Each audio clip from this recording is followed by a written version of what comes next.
welcome. This is a quick tutorial for Crescent Pose or Anjaneyasana, talking about our alignment, our engagement, and some common mistakes that I see happen in this posture. And I think even the word mistakes is a little harsh, but just misalignments, I should say. So as we move into our Crescent Lunge, just come to stand at the top of your mat, wherever you deem is the front of your space, stepping here. And it is nice to kind of stretch out in like a low lunge with your knee on the ground before you do this one, but if you're feeling okay, then step just your left foot straight back. And you can have your foot down for now, and just know that the farther apart your legs are, the more intense this posture gets. We want to start by keeping our hips pointing straight forward. So if you have little laser pointers on your hip bones, they should be pointing straight to the front of your space. Next piece is we begin to add a bend into our front leg. We want to stop when our knee stacks over our ankle. This is a really common thing I see where the knee is too far forward or too far back. So try to hit that alignment where it's over your ankle, and you should be able to see your big toe. If you can't see it, that means your knee is collapsing inwards, okay? So we want to start to use our glutes, our booty, and pull the knee open by pressing into the pinky toe side edge of our foot, and pressing down through our heel on the front foot. So there's your engagement for the front leg.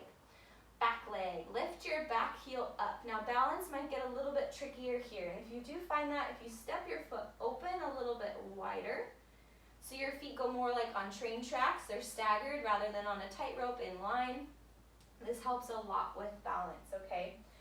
So spinning the back heel to point straight up.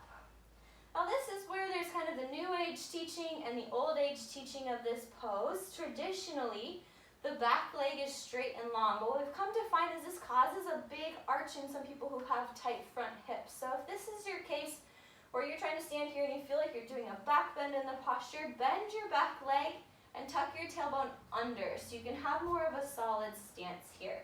Try to keep your heel stacked over your back foot as you sweep your arms up.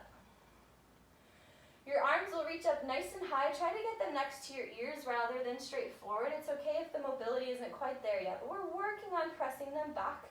Keep your ribs closed in nice and tight, so again, you're not doing any sort of back bending in this posture.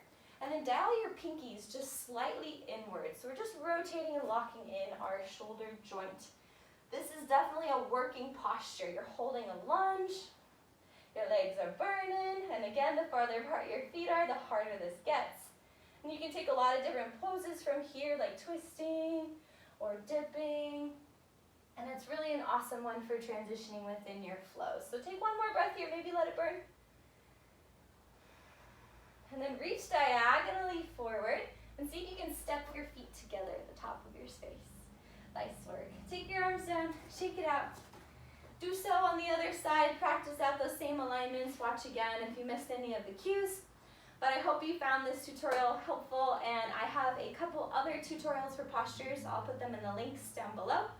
But give me a thumbs up and a subscribe and help my channel so much. Thank you, and namaste.